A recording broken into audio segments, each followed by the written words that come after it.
Adrien Djomakou, bonjour. Bonjour Maurice Lagua, bonjour à toutes et à tous. Je n'ai pas envie de blaguer ce matin, même si j'ai remarqué que vous êtes en costume.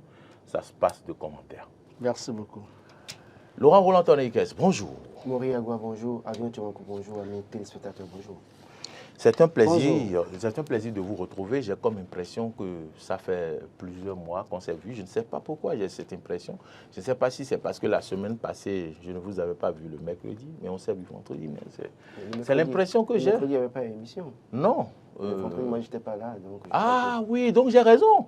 J'ai raison de croire que ça fait longtemps qu'on s'est vu. Ça fait longtemps, moi j'étais en mission. Oui, bon, vous êtes devenu un missionnaire. Ah. Laurent Roland Tonneikes, deux informations capitales à la une de deux quotidiens. La Nation, le matinal. On commence par quoi d'abord? La Nation ou le matinal? Qu'est-ce que vous préférez? N'importe. La Nation. Le quotidien d'information du service public à sa une ce matin. Merci de nous afficher le quotidien. Docteur Boris, c'est lui qui est à la réalisation ce matin. Alain Alounon, c'est bien notre Didier Guédou. Didier Da Guédou, mi Kankwebia. C'est lui qui est donc au son ce matin avec à la diffusion Martin Tonisse. Modeste Mondé-Pondi, pour toutes les réactions sur les plateformes, nous en avons reçu, ça continue d'arriver par rapport au sujet de neuf qui parle aujourd'hui, donc si vous ne le savez pas, du vol des compteurs dans les maisons. La Nation maintenant, merci de l'afficher, Dr Boris. La Nation à sa une de ce matin nous parle donc d'un sujet qui nous intéresse, réforme dans le secteur des médias, le projet de rapport en validation. Et c'est à Abomey que le sort des journalistes sera donc, je peux dire ça, décidé entre griffes à travers la validation de ce rapport. Adrien Djomakou, êtes-vous au courant? Je suis bien informé de ça. Il faut dire que je fais partie d'un consortium qui a aussi fait des propositions. Nous sommes représentés là-bas. On est représenté par le président du consortium. Je vais parler du président de la Fédération des journalistes et professionnels des médias du Bénin, Aurélien Issou, qui prend part aux assises. Il y a une fédération? Oui. Écoutez. Créée depuis quand? Depuis 10 ans. D'accord. Depuis 10 ans, bien enregistré, tout à fait. Il faut aussi dire que, vous savez que je suis membre de l'Observatoire de la déontologie de l'éthique dans les médias. C'est pour ça que je vous demande si vous êtes au courant. Je vous dis que je suis au courant parce que on en a débattu, on a fait une proposition aussi en tant que responsable de l'ODEM. Donc le président de l'ODEM aussi prend activement part aux travaux. Je voudrais rectifier quelque chose, ce n'est pas le rapport, si on peut afficher la manchette, ce n'est pas D'accord, affichons la manchette du quotidien. Oui, ce n'est pas le projet du rapport c'est quoi? Qui est en validation, mais c'est un avant-projet. Ah, c'est un avant-projet. C'est un avant-projet. Parce que il y a plusieurs propositions qui ont été faites. Oui. Des gens ont fait assez de propositions, des consultants, des professionnels, surtout. Donc, actuellement, ce qui se passe là-bas pendant ces 3 jours, chaque parti va soutenir son projet. Ils vont chacun va défendre les propositions. Les propositions. Et puis bon, ils vont essayer de centraliser ces propositions pour amendement et après se revoir encore. Il y aura encore d'autres ateliers pour ça. Donc ce n'est pas encore... C'est juste l'avant-projet. C'est l'avant-projet qui est en étude. Merci pour cette précision. Laurent Roland Tonneikes, avons-nous des raisons d'avoir des craintes? Bon, est-ce qu'il faut continuer à être pessimiste? Je ne pense pas. Il faut faire l'effort d'être optimiste. C'est vrai que le chef de l'État, en fait, cette volonté de réforme est voulue par le chef de l'État. C'est le gouvernement qui l'a décidé en premier. Et donc aujourd'hui, moi, ma crainte à l'époque, c'était qu'on n'implique pas tous les acteurs et qu'on nous sorte un rapport du jour au lendemain et qu'on nous dise que voilà les réformes qui sont faites. Non. En l'état, dans le cas d'espèce, on constate que toutes les composantes de la presse béninoise sont représentées. Il y a la Fédération des jeunes journalistes, des jeunes professionnels des médias du Bénin, il y a l'UPMB, il y a l'ODEM, beaucoup de structures en tout cas qui représentent les journalistes sont représentés là-bas. Et donc, moi, le plus important pour moi, parce que des réformes, on en a vu par le passé, ce n'est pas la première fois. Et le plus souvent, on voit que parfois, c'est la volonté des patrons de presse, puisque malheureusement, ceux qui qui sont membres de ces fêtières dans une certaine mesure, il y a beaucoup qui sont des patrons de presse. Oui. Donc il y a des choses qu'eux, ils n'acceptent souvent pas parce que ça doit jouer sur leur bourse dans une certaine mesure. Je voudrais peut-être rappeler à tous ces acteurs qui sont embaumés, notamment avec la RAC, qu'en réalité, ils sont là-bas pour le journaliste, même le dernier journaliste du Bénin. En réalité, les intérêts des journalistes doivent être la priorité plutôt que les intérêts des patrons de presse.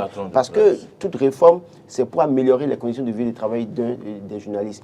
Mais si ces réformes, à l'arrivée, on constate que ça n'améliore pas pour autant la situation du journaliste et que d'ailleurs même ça constitue encore une entrave à la liberté de travailler du journaliste béninois, ça va être un recul. Donc le plus important, c'est de tenir compte des aspirations des journalistes véritablement. Moi, j'aurais aimé qu'au-delà des fêtières qui représentent les journalistes qu'on a invités à cet atelier, qu'on essaie de piocher au niveau des médias des journalistes sur le tas qui doivent aussi participer aux travaux. Et dans ces conditions, quand les fêtiers proposent quelque chose, un journaliste qu'on peut choisir n'importe comment, on peut prendre un journaliste de Fraternité, on peut prendre un journaliste de L'Éclairant, on peut prendre un journaliste de Matinale, par exemple, et le dernier peut-être des journalistes à intégrer la maison. Et dans les discussions, ces personnes aussi auront leur mot à dire pour dire ce qui leurs craintes et puis leurs aspirations dans une certaine mesure. Je crois que ça aussi peut aussi participer à avoir un bon rapport qui tienne compte de la situation réelle des journalistes au Bénin. Très bien. Merci pour cette proposition. Je suis d'avis avec vous, Laurent Roland-Tonnet Ikes. Adrien Tchoumakou, avez-vous des craintes? Non, pas du tout. Je partage en entièreté les propositions de Roland. Je pense quand même que tel que les choses se passent à Abomey, sinon que je suis tout de très près. Avez-vous des nouvelles? J'ai des nouvelles. Tout se passe très bien. Et c'est la raison d'ailleurs pour laquelle je dis que ce n'est pas encore le projet qui va encore se revoir, parce qu'il y a de très bonnes propositions. Il faut dire que les jeunes journalistes... De très bonnes propositions à l'avantage des patrons de presse. À l'avantage des jeunes journalistes et non des patrons de presse. L'objectif, c'est que nous ayons désormais un ordre, l'ordre des professionnels des médias du Bénin. Nous en avons parlé ici. Oui, on en a parlé. L'ordre des professionnels difficile. Je pense sincèrement aussi que quand on parle, quand Adrien Tchoumakou dit qu'il y a de bonnes propositions, souvenez-vous qu'il vous souvient que quand on parlait de la convention collective dans ce pays, on nous a toujours annoncé qu'il y avait de bonnes propositions. Mais à l'arrivée, il y a des propositions, mais qui n'ont jamais été respectées par des patrons de presse jusqu'à la date d'aujourd'hui. C'est une volonté. Non, c'est ce que je dis. Ce que je veux dire, c'est que avec la réforme en cours, il faut faire une réforme. Les patrons de presse seront contraints de respecter les choses. Non, en réalité, la réforme, d'accord, les patrons seront contraints de le respecter. Mais s'il n'y a pas de dispositions, de sanctions qui les contraignent, des dispositions. Ça va être encore la même bis repetita de ce qu'on vit. Vous voyez un peu. Donc, parce qu'on parle de convention collective, mais combien de médias aujourd'hui respectent la convention collective? Et pourtant, ces patrons de presse dont on parle, en réalité, ont été acteurs de cette réforme à un moment donné, mais on n'a pas de gêne à ne pas payer correctement les journalistes. Il y a des journalistes qui sont en dessous de SMIC dans ce pays. Je n'apprends rien à qui que ce soit. Je crois que vous ne direz pas le contraire. Laurent Roland-Tonnet Ikes soulève... Laurent Roland-Tonnet Ikes soulève le problème d'application des tests, d'application des décisions. Comme il s'agit ici d'une volonté politique, peut-on espérer que cela prospère et qu'on ait un aboutissement heureux? Adrien Tchoumakou. Vous savez, je ne vais pas dire qu'il y a des responsables téméraires, des gens qui sont décidés à aller très loin en prenant part à cet atelier. Je parle de la volonté politique. Oui. Est-ce que la politique du chef de l'État est représentée? Parce que sans volonté politique, les choses ne marchent pas. C'est le pouvoir central qui a convoqué les assises. Vous comprenez?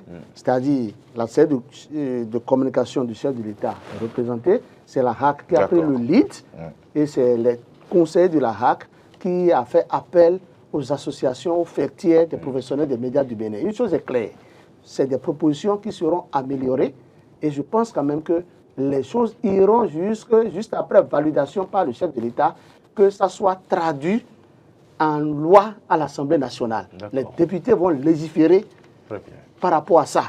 Et je pense que si un patron de presse ne respecte pas les tests, il va tomber sous le coup de la loi. Je vais vous poser une question peut-être à laquelle vous n'aurez pas de réponse. Et tout ça, ça va prendre combien de temps encore? Tout ce qui se passe, ça va prendre combien de temps avant qu'on aille à légiférer, qu'on aille légiférer les thèses à l'Assemblée nationale? Est-ce qu'on y arrivera avant 2026?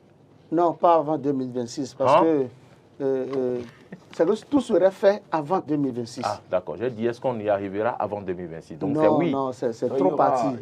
Une chose est claire. Les conseillers actuels sont en train de finir le mandat. Il faut tout mettre en œuvre pour achever cette mission qu'a demandé le chef de l'État avant de déposer le tablé. Je parle des conseillers. Les conseillers avant de partir. Avant de partir. Les conseillers à la HAC, les conseillers, les Franck Poutier-May et consorts. Parlant des conseillers, est-ce qu'on va continuer par faire des élections ou bien c'est des désignations? Il y avait une réforme qui a été voulue par les professionnels qui s'étaient réunis, je crois, ont fait des projets et des propositions. Je crois que ça a été une proposition polémique parce qu'il avait été décidé s'il faut continuer à élire les professionnels des médias qui doivent représenter. Ou qu'il faut les désigner. Et s'il faut les désigner ou pas. Donc il y a ce débat. Finalement, je ne sais pas ce qui a été arrêté. Non, il faut dire que le problème a été en partie résolu par les députés à l'Assemblée nationale, pas les députés qui sont là maintenant. Les députés de la 8e. Les députés, ils ont pris une loi et il est dit dedans que, vous savez, avant, quand tu es conseiller à la HAC, tu fais un seul mandat. Oui. Maintenant, on leur donne plein pouvoir de faire 2 mandats, c'est-à-dire un mandat. Est-ce qu'il y a toujours élection ou c'est des désignations? Secondo, il est dit dans la loi que la procédure qui consiste à aller... Non, écoutez, le français parlait de telle sorte que, premièrement, si le chef de l'État a désigné des gens, il continue à désigner. Oui. Et comment on les appelle, professionnels des médias vont continuer à élire. Vont continuer à élire. Ah, et c'est seulement les professionnels des médias du Bénin qui continuent à élire. Les députés à l'Assemblée nationale qui envoient, qui désignent, le chef de l'État désigne. Et nous, on fait des la élections. procédure est maintenue normalement. Toutefois, avec cette réforme, parce qu'au finish, on doit avoir une loi par rapport à ça, je pense qu'on peut toutefois améliorer si nous souhaitons que ça soit... En tout cas, nous, on a voulu que... Ça soit désigné également. Ça soit désigné. Ce sera déséquilibré. Si c'est désigné, c'est les mêmes qui auront siégé là-bas. C'est les mêmes qui auront siégé là-bas. Je n'étais pas d'accord avec cette proposition parce qu'en réalité, le chef de l'État désigne déjà et ça s'impose à nous. Les députés, attendez, les députés désignent, ça s'impose à nous. D'accord? Et d'ailleurs, même le chef de l'État désigne et c'est celui qui désigne la plupart du temps qui devient président de la RAC, maintenant selon les dissolutions. Maintenant, attendez, laisse-moi finir. Maintenant, nous, professionnels des médias, nous savons très bien que nous avons aussi un secteur qui est hautement politisé, qu'on le veuille ou pas. C'est un secteur hautement politisé dans une certaine mesure. Et malheureusement, si on va à la désignation, c'est qu'on viendra, on se rendra compte que c'est rien que des clans, c'est des clubs qui vont toujours désigner, proposer. Et ils vont toujours siéger, non? Ils vont toujours siéger. Je pense qu'il faut donner la liberté aux journalistes de choisir. Même si les élections, on sait que c'était mettant beaucoup de moyens pour se faire élire, il vaut mieux carrément qu'on continue, on donne la liberté aux journalistes de choisir. Donc même les élections nécessitent des moyens. Ouais, écoutez, je n'ai... Monsieur Mauril, j'ai pris part à plusieurs travaux. Oui, mais... Il y a des sessions, il y a des travaux où des gens ont souhaité qu'on continue toujours à élire. D'autres ont souhaité qu'on désigne. Dans l'un ou dans l'autre cas, moi, ma position, c'est quoi? C'est que, et je pense que ça va passer, qu'on désigne ou qu'on élise, que le chef de l'État envoie désormais des gens. Nous avons tous souhaité de façon unanime qu'on nous diminuions le pouvoir du chef de l'État. C'est-à-dire le nombre de représentants. Le nombre de représentants. Oui. Et on diminue aussi, il faut que nous ayons la majorité des journalistes. Au plus 3, je dirais, innocents qui ne connaissent pratiquement rien. Vous ne répondez pas à ma question. Vous ne répondez pas à ma question. Est-ce que du côté, tout à fait, est-ce que du côté des journalistes, vous souhaitez que les journalistes désignent ou les journalistes élisent? Moi, personnellement, je ne vois même pas le débat qui a Non, répondez. Pour moi, personnellement, je ne parle pas de la position de l'ODM. Non, je ne parle pas non, pas de la position de la fédération. Adrien Tchoumakou souhaite qu'on désigne. Oui, parce qu'il est sûr d'aller siéger aussi là-bas. C'est pourquoi il est un jour... Non. Écoutez, on doit faire très attention. Parce que quand on dit on va désigner, qui sont ceux qui veulent désigner? Les gens vont se désigner chaque fois. Chaque fois, c'est les mêmes qui vont s'asseoir là-bas. On sait comment ça se passe. Vous savez, c'est l'argent qui nous divise. Tout le problème est là. Non. Parce qu'on sait que quand tu as constaté la RAC, tu tournes autour de 5 millions de francs CFA par mois. La RAC, il y a tellement d'avantages. Ce n'est pas que ça. Ce n'est pas que ça. La RAC, c'est pour les journalistes. Attendez, la RAC, c'est ça. Attendez, c'est pour les journalistes. Oui. Malheureusement, le politique s'invite et propose et nomme des gens, désigne des gens. En tout cas, des deux côtés, Assemblée nationale et exécutif. Et maintenant, nous-mêmes, en notre sein, au lieu de donner au moins la liberté aux professionnels des médias, de choisir des gens qui peuvent peut-être à la ligne, parce que c'est vrai qu'on vote pour des gens qui vont là-bas, parfois qui n'ont pas le courage de dénoncer certaines choses. Mais je sais qu'en votant pour ces professionnels, il arrivera qu'on tombera sur au moins des gens qui vont tenir tête à leurs collègues conseillers et pouvoir défendre véritablement les intérêts des journalistes. Maintenant, si vous savez qu'il doit être désigné et que même le pouvoir exécutif ou législatif a le bras long au point d'intervenir dans la désignation au niveau des professionnels des médias, vous voulez que les démocraties ou la presse béninoise, il n'y aura pas de problème. Il n'y aura pas de mon souhait, c'est que les travaux continuent à se dérouler correctement. C'est notre souhait également, de l'autre côté d'Abomey. Et que les propositions prises, nous... soit pour le bonheur des professionnels des médias. C'est plus important. Parlant de démocratie... Je pense quand même qu'on doit remercier les Franck Coutumet, les Amagoussou, c'est ça. Le président de la RAC. Le président de la RAC. Écoutez, le président même... Le professeur. Le professeur. Oui, je parle du professeur Moretti, et qui, au passage, est un grand communicateur parce que vous savez... Et aussi un homme des médias qui maîtrise... Il a travaillé dans la télécommunication. Oui, dans la télécommunication, il a beaucoup travaillé à Bel-Bénin, par exemple. C'est lui qui gérait tout ce qui concerne... le système technique. Le système technique, c'est un grand réalisateur. C'est un mathématicien. Un grand réalisateur en plus. Ah, un réalisateur. Ah, d'accord. Oui, comme Dr Boris. Ah, ben, professeur Moretti, nous vous saluons respectueusement. Merci beaucoup pour tout ce que vous faites. Voilà. Mais je suis quand même surpris, Laurent Roland-Toniquet, ce matin. Le matinal qui nous apprend qu'après ce tour de la HAC, je vais dire audit, non, pour voir est-ce que les partis politiques ont du siège et tout. Et puis, avec tout ce bruit que les partis font au Bénin, il n'y a que 3 partis qui ont du siège réglementairement au Bénin. Vous n'avez pas été surpris? Pas seulement de siège. Le point, c'est quoi? Ce n'est pas fait. Organo-fonctionnel. Organo-fonctionnel. Est-ce que vous êtes sûr que tous les partis que nous avons là, que chaque parti a tout au moins un ou des secrétaires, et le personnel au grand complet?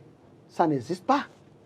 Ça n'existe pas. C'est pour ça que je dis, mais quand est-ce que les partis continuent d'être encore dans le sac des chefs de parti? Il y en a qui continuent. Je pense que vous avez lu le rapport? Le rapport est accablant. Moi, je pense le rapport est accablant. Au-delà de ce qu'on peut dire par rapport aux fonctions politiques, c'est vrai que la réforme du système partisan est claire là-dessus. La réforme dit clairement que les partis politiques doivent avoir un siège régulièrement constitué, avoir des organes fonctionnels et avoir même des bureaux au niveau de chaque commune en réalité. Je me suis amusé à voir... je suis allé à Parakou il y a 2 semaines avant la rentrée. J'ai vu le siège communal d'une fonction politique. En tout cas, c'est ce qu'on appelle gloglo, quoi. C'est lui qui était avec moi. Il dit, c'est un siège, Biba Bodje ou bien c'est quoi? J'ai dit à celui qui était avec moi. C'est un siège, prenez, collez, voilà. Ça fait faire autant de bruit à côté, mais voilà, là où il se trouve son bureau. En fait, c'est l'endroit inaccessible déjà. Non, c'est pourquoi je dis c'est un siège. Bon, bref, et il y a la question de moyens qui se pose aux fonctions politiques. Parce que quand vous avez un siège national et que vous avez des organes fonctionnels, c'est que vous devez payer des gens. Parce que il faut nous apporter ces photos, Laurent. Si vous voyez ces trucs, apportez-nous des photos. Il faut des gens qui doivent être permanemment là, donc qui doivent être payés par le parti. Il faut que les sièges, au niveau des sièges communaux, il faut de l'électricité, il faut de l'eau, il faut ces choses. Donc, c'est des charges, c'est des secrétaires départementaux ou communaux, c'est des gens à qui il faut payer de l'argent par mois parce qu'ils ne peuvent plus faire autre chose, ils sont là permanemment pour enregistrer les militants, les nouveaux militants, les adhérents, recueillir les problèmes des militants, remonter tout ça là-dedans. C'est autant de moyens. Et c'est pour ça que je pense qu'au-delà de ce constat fait par la Sénat, il va falloir que la Sénat maintenant réfléchisse à la proposition du parti Moël Bénin qui estime que pour le financement public, au lieu d'attribuer tout aux formations politiques qui ont pu lever des sièges, parce que malheureusement, moi je pense qu'il y a un problème. Les formations qui ont levé des sièges, ont déjà des élus qui gagnent un salaire. Ils ont des gens qui appartiennent à l'appareil d'État dans une certaine mesure, qui sont très bien payés, qui peuvent même financer et contribuer au financement de leur formation politique. Mais c'est encore à ces formations politiques qu'on donne la cagnotte réservée au financement public des partis politiques. Donc, le Moyen Bénin propose qu'on donne désormais 60% du montant total qui est fixé, qu'on partage ça équitablement à toutes les formations politiques, toutes les catégories confondues. Et maintenant, qu'on mette les 40% maintenant à disposition des formations politiques qui ont réussi à lever des élus.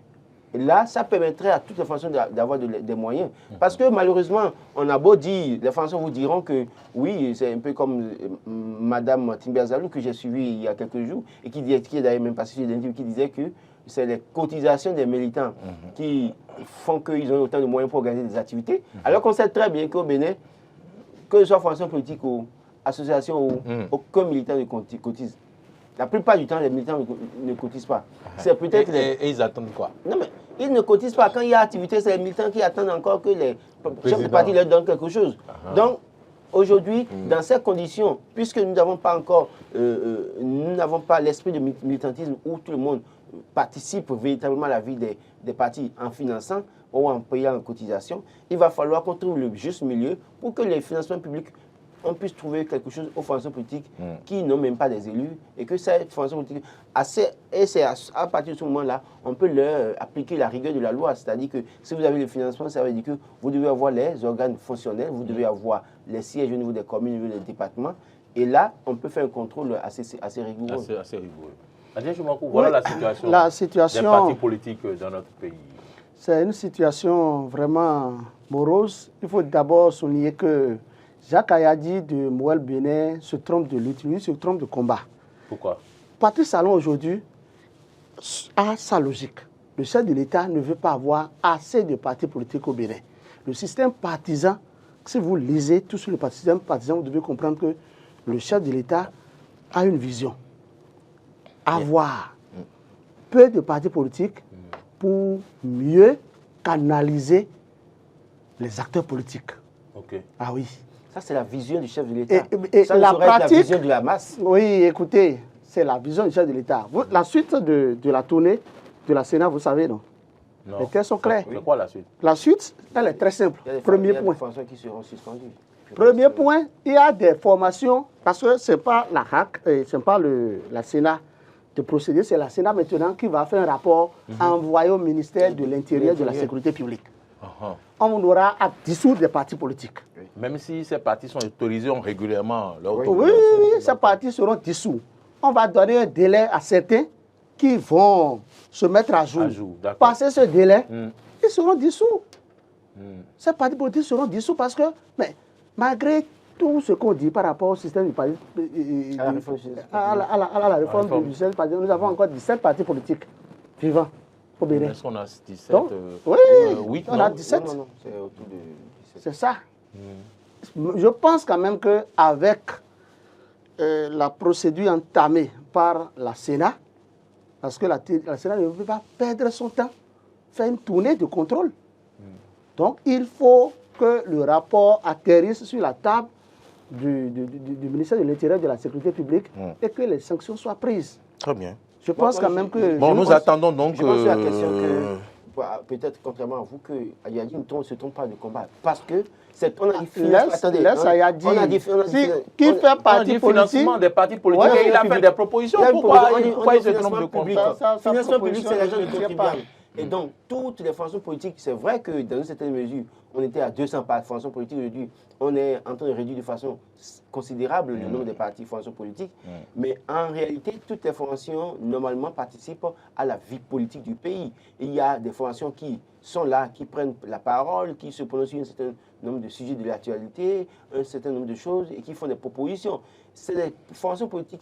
En fait, ça rend vite. C'est par rapport à la vitalité de notre démocratie dans une certaine mesure. On ne saurait dire que le chef de l'État veut mettre, parce que le chef de l'État veut que ce soit moins de formations politiques pour pouvoir encadrer. Non. En réalité, vous qui êtes là, vous pouvez vous lever demain et créer fortement. Parce que la loi dit clairement qu'il faut avoir... Je comprends, La c'est loi la démocratie. dit qu'il faut avoir un certain nombre de membres au niveau des communes. Si vous arrivez à avoir les gens au niveau des communes que vous constituez, comment on peut vous empêcher ça? Parce que la loi parle de 1115 militants membres au niveau de chaque commune. D'accord?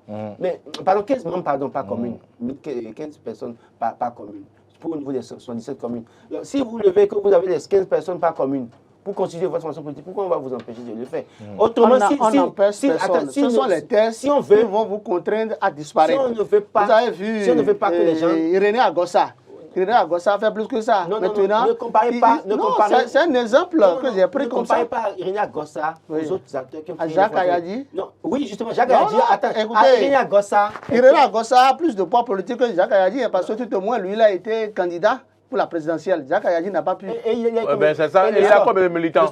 Il Quel poids? peut avoir 2%. Est-ce qu'il suffit d'être candidat à l'élection présidentielle pour avoir un poids? Irénée Agossa a plus de poids politique que Jacques Ayadi. Pourquoi? Parce qu'il a été à l'élection présidentielle. C'est ça qui détermine le poids? Mais je ne pense pas. Est-ce que vous êtes d'accord que c'est ça qui détermine le poids? Irénée Agossa est allée aux élections sans avoir de formation politique régulièrement constituée. On commence par là. Bien sûr.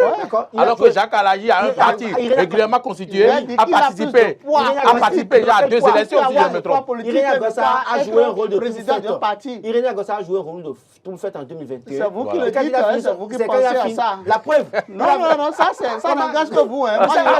Oui, mais il le dit, donc ça l'engage. Il n'a pas dit que ça vous engage. C'est moi, je le dis, j'assume. Irénée Agossa allait aux élections avec colistier. Et au lendemain des élections, il a voulu constituer de la formation politique. Il n'était pas avec le colistier. Ça sort de l'entendement. En réalité, c'est un choix. Non, quel choix? On va le laisser développer.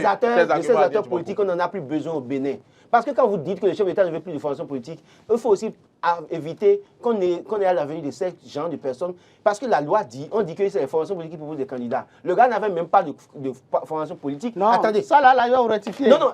Est-ce que jusqu'à ce jour, avec les tests que nous avons, vous pouvez ne pas avoir un parti, être chef de parti politique ou membre d'un parti politique, vous serez candidat pour la présidentielle de 2026. Je suis d'accord. Mais on a dit, c'est les formations qui proposent. Le gars est sorti de nulle part, il a été suspendu dans une formation politique et c'est lui qui a eu les parrainages.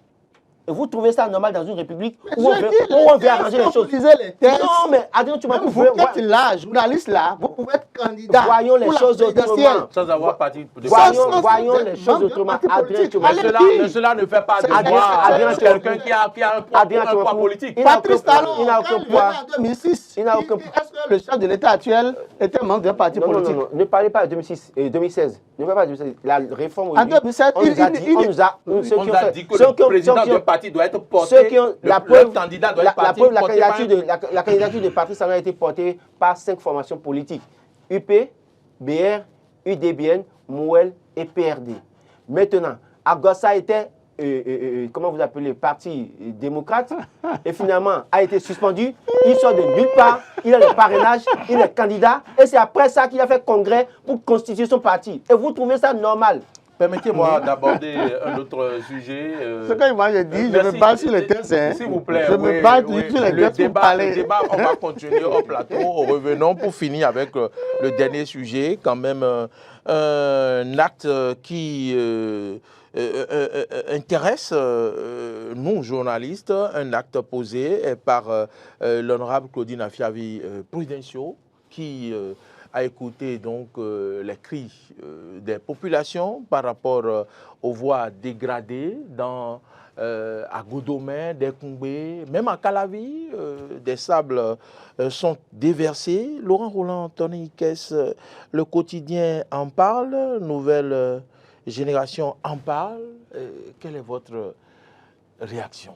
Non, je crois que j'en ai parlé, ce ferait de ma part le lundi. Je reviens là-dessus pour dire oui, c'est une œuvre assez louable parce que quand on regarde l'état des voies dans la commune d'Abomey-Clavie, notamment quand vous rentrez dans les encablures de Godomé, d'Ekoumbé, Ouamé et autres, c'est difficile de circuler. En dehors des endroits où il y a le pavé tout au moins, les autres endroits, c'est difficile, très difficile de circuler. Vous venez à Clavie, c'est difficile de circuler sur certains axes, dans une certaine mesure. Et donc, j'estime que quand elle se lève et qu'elle pense à améliorer, à arranger la situation pour les populations, c'est une bonne chose. C'est à saluer. On nous a annoncé que la mairie allait faire le reprofilage des voix depuis des semaines, mais après, silence radio. Le maire, vous qui vous souvenez, a été reçu sur une radio et qui avait dit que oui, que le budget, que le projet a été adopté en conseil communal et que les voix allaient être reprofilées. Depuis qu'il a fait cette annonce sur une radio de la place, c'est que rien, parce qu'en tout cas, moi, je n'ai rien vu, notamment dans les localités, au niveau de certaines AS où c'est assez difficile, très difficile de circuler. Donc, quand elle, qui a été députée, notamment en représentant la 6e circonscription électorale au Parlement, elle qui a été ministre, elle qui a été également aux élections communales, même si elle n'a pas été élue en 2020, dans une certaine mesure, c'est-à-dire qu'on doit saluer l'initiative de lui parce que malheureusement, les acteurs politiques courent pour faire des choses aux populations quand nous sommes à la veille d'une élection. Parce qu'on veut le soutien des populations, donc à la veille d'une élection, on s'acharne, on court et on fait bien, on veut arranger les voix, on veut assister les démunis, on veut faire certaines choses. Là, en l'état, nous sommes en 2023, on est à 3 ans d'une élection, donc on n'est pas à la veille d'une élection. Et elle a la volonté de le faire, c'est à saluer. Et ce que je souhaite, c'est que ça continue aussi longtemps que les populations la solliciteront, qu'elle essaye de se pencher sur les situations des populations. Mais aussi, je dis, et je l'ai dit, je le répète encore ce matin, il y a d'autres axes assez phares de la commune d'Abomey-Calavi, notamment dans l'arrondissement central de Calavi, où c'est difficile de circuler. J'ai bien cité le tronçon Carrefour Satellite, Carrefour Haïti, Carrefour Séminaire et Tampé Parana. Mais Calavi a des députés, BR et UP. Je vous ai dit, nous ne sommes pas à la veille d'une élection et donc peut-être pour le moment, ce n'est pas la priorité. Je prends l'état des voies, le bitume où c'est cassé tout le temps. On a toujours dénoncé ici. Combien de fois vous avez vu les députés se pencher sur la question? Donc on ne va plus tout le temps attendre ces personnes-là. Il vaut mieux alors se pencher vers d'autres personnes qui sont des bonnes volontés, qui ont peut-être envie d'aider les populations, telles que Mme Prudencio, la présidente de l'UDBL, le fait. Je crois qu'aujourd'hui, fondamentalement, il faut peut-être interpeller d'autres acteurs de la 6e, qui sont peut-être des opérateurs économiques, qui peuvent participer à l'action, Maintenant, si dans la faisabilité, les députés arrivaient à se réveiller de leur sommeil, ils sont les bienvenus. Un petit sommeil, ils dorment un peu. Ils dorment un peu comme les joueurs dorment sur les terrains. Allez, tu vois, oui, un journal qualifie ce geste de altruisme. Vous savez, si c'est bon, nous allons toujours le dire. Et Mme Claudine Fiavi-Prudencio, c'est une dame qui fait beaucoup pour notre nation. Et je pense que c'est une dame qui n'attend rien de personne. Au contraire, elle agit positivement, elle évolue, elle montre à la face du monde entier que si elle a de l'argent, elle ferait mieux. Je pense que c'est une dame qu'il faut encourager. Elle n'attend pas le financement public. Le financement public que les Jacques Ayadi attendent avant de faire évoluer leur parti politique, ou peut-être de poser des actions sociales. Madame Claudine Fiavi-Prudencio, si elle arrive à sortir plusieurs millions de francs CFA pour pouvoir reprofiler une voie ou plusieurs voies à décomber, ce n'est pas... Écoutez, vous voyez la période que nous traversons, nous ne sommes pas à la veille d'une élection, nous ne sommes pas à la veille comment le dire, on n'est pas à la veille d'une campagne électorale. Pourtant, elle agit, elle fonctionne dans le social. Écoutez, c'est vrai, j'ai vu M. Gangbert, qui a été toujours le suppléant de Jacques Ayadi, poser une action sociale la fois passée. Et j'ai dit, je me suis posé la question de savoir, est-ce que c'est Jacques Ayadi qui lui donne de l'argent pour faire ça, bien c'est de sa propre poche. C'est un expert, c'est quelqu'un, il est un consultant international. Je pense que c'est de sa poche. Nous encourageons ces gens d'actes. C'est ces gens d'actes que nous encourageons. Regardez tout ce que Mme Claudine Fiavi-Prudencio fait pour Foyer d'amour ONG, en faveur des enfants démunis, en faveur des enfants orphelins. Écoutez, elle le fait également pour d'autres orphelinats. Pour des orphelinats, assez d'orphelinats. En réalité, la dame, c'est-à-dire, elle agit même dans l'ombre. Elle n'aime même pas qu'on parle d'elle, que des journaux écrivent. Mais c'est de ça qu'il est question. Quand quelque chose est bon, et nous, journalistes, nous devons en parler. Ce n'est pas ces opposants ou ces mouvanciers qui... On va finir par votre appel à l'endroit du maire d'Abomey Calavi. Le maire d'Abomey Calavi n'a qu'à œuvrer pour le reprovillage de plusieurs voies. Vous avez vu la voie... Ils sont en train de voter le budget. Non, ils ont toujours voté des budgets là. Oui, depuis Daniel est là. Est-ce que vous ne voyez pas l'état des voies? La voie centrale qui mène d'ailleurs vers le cimetière de Djabo. Vous voyez ça? Vous voyez la dégradation avancée de cette séminaire. voie? Allez vers, comment vous appelez là-bas là? La dégradation... Ils vendent les tombeaux. Les tombeaux sont vendus maintenant à 150 000 francs. Non, les gars vendent les tombeaux. Il n'y a pas de semaine qu'on ne trouve la pas voie qui plusieurs mène au millions. cimetière, on ne peut pas passer dessus. Alors qu'ils vendent les tombeaux, ils prennent de l'argent. Ils sont en train de voter le budget. Non, je voulais juste revenir sur un fait. Adrien Tchomakou, Claudine Affaire-Prudentiaux a de l'argent pour faire ce qu'elle fait, pour faire des voies, aider les populations. C'est ça qui est bon. Elle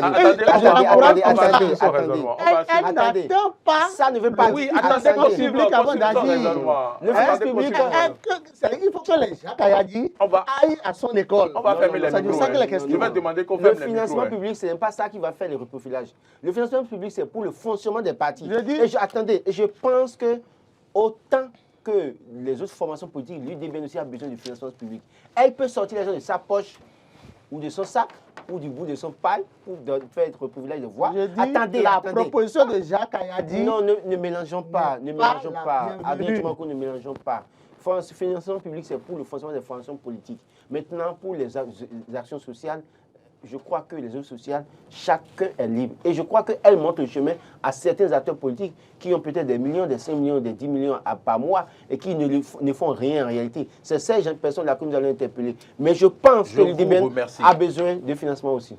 Je vous remercie, Adrien Tchomakou. Je vous remercie, Laurent Olatoré-Guès, pour tout ce que vous avez apporté. Non, je vais aussi dire un bonjour, un grand bonjour à Jean Kayadi et à M. Gambert. Monsieur Gambert qui fait par moment des actions sociales. Même si c'est Jacques Kayadi qui met c'est une manière de dire de continuer à faire les actions sociales, de ne pas attendre le financement public. Qu'il aille appuyer des orphelinats, qu'il vienne appuyer foyer d'amour. Ayadi fait des œuvres sociales.